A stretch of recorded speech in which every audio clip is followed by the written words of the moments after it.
What's good, YouTube? Your boy is back with another video, and today we're going to do a little bit of a comparison. This is going to be a comparison on the Kobe 1, right? So the Nike Kobe 1, not the Adidas Kobe 1, but the Nike Kobe 1 and then the Nike Air Zoom Generation.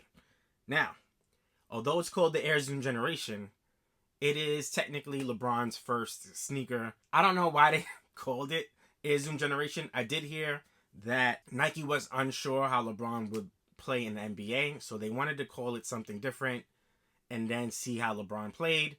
Of course, he won Rookie of the Year, and you saw the potential of somebody who would be an all-time great. So that's something I heard, that they called it the Air Zoom Generation.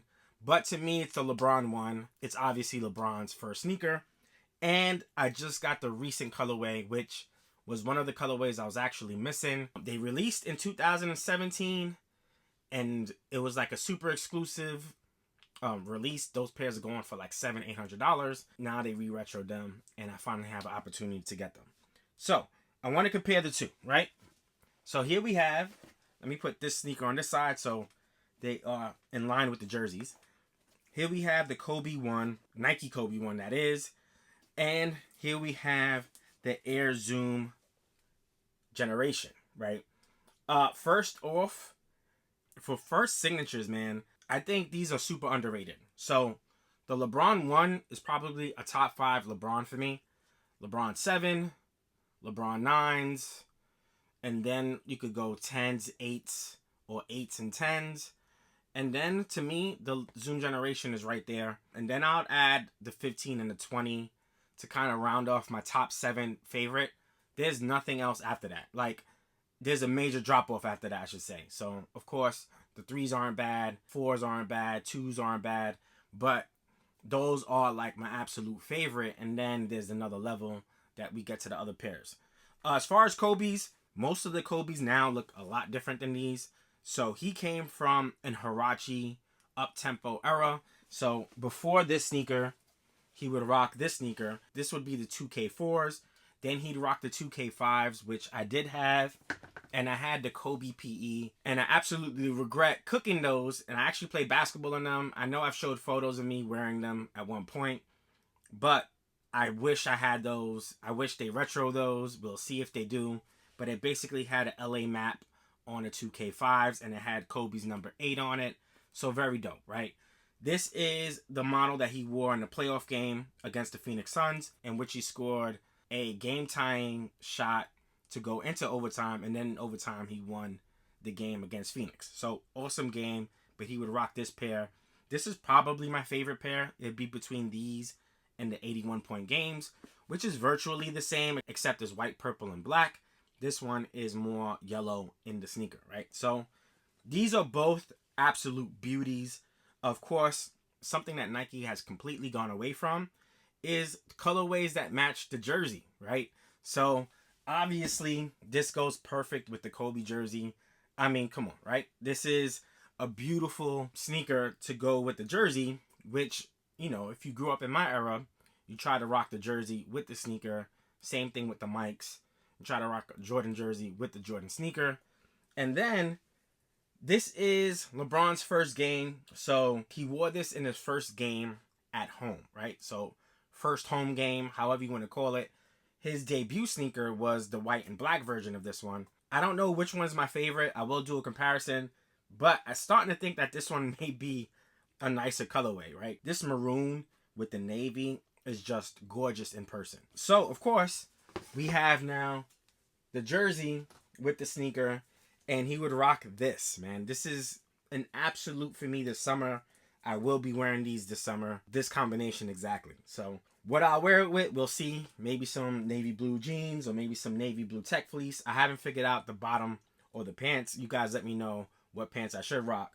But this is a combination I will absolutely rock. And the Air Zoom Generation, just super comfortable, right? This was released in 2005-06 season. This was released in the 2003-04 season. So the one thing, funny enough, that they have in common is this lip right here, right? So if you guys can see it, hopefully you can. Let me make sure I'm in frame. So if you guys can see, there's like this lip that has this cracked skin, right? You can see it on the LeBron a lot more pronounced. And then on the Kobe, you can see it as well. So that's one similarity. Other than that, they don't really have much. Both very unique. Both to me are very dope. And then the tech in this. So this is a 4-foot unit zoom, and it's an air unit in the heel. Of course, the Kobe line has changed. In this Protro, they made it a full-length zoom unit. This is supposed to be a more updated, better version of the original. But I think the original had a zoom pod in the 4-foot and possibly a zoom pod in the back foot. To me, these are, you know, absolute GOATs in the basketball world. This is their first signature, so it means a lot. Like, of course, you know, I can add the Jordan 1, but it's so iconic. It's almost like unfair to even compare these. These are much more performance orientated. Of course, the technology is a lot better during this time period. And now the technology for basketball is even better than it was back then. So the evolution of basketball sneakers are just so more significant now. But the Jordan 1 will always be the Jordan 1. But I don't think these get enough love, man. So that's why I'm doing this video. I'm going to do a more detailed review. That's why I'm not like pushing it to the camera. This is more of a discussion video. Which one do you like? I'd be honest, if I had to pick, I'd probably pick the LeBron Zoom generation before the Kobe one.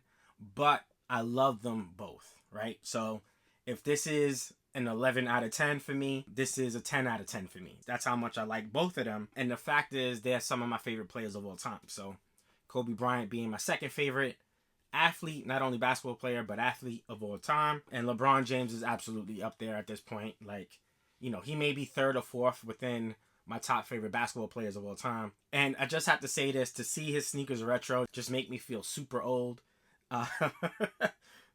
This came out 20 years ago, man. So, and to see them coming out again, actually they came out a little bit earlier, but to see them come out again is super crazy. So there's that, right? Nike did a great job with this retro, and I'm just super happy to have this. This was probably, other than the Jordan 3s and the 12s that come out later on, this was probably my most sought after sneaker for this year, right? This is super important to have in my collection, and I'm super glad to have it.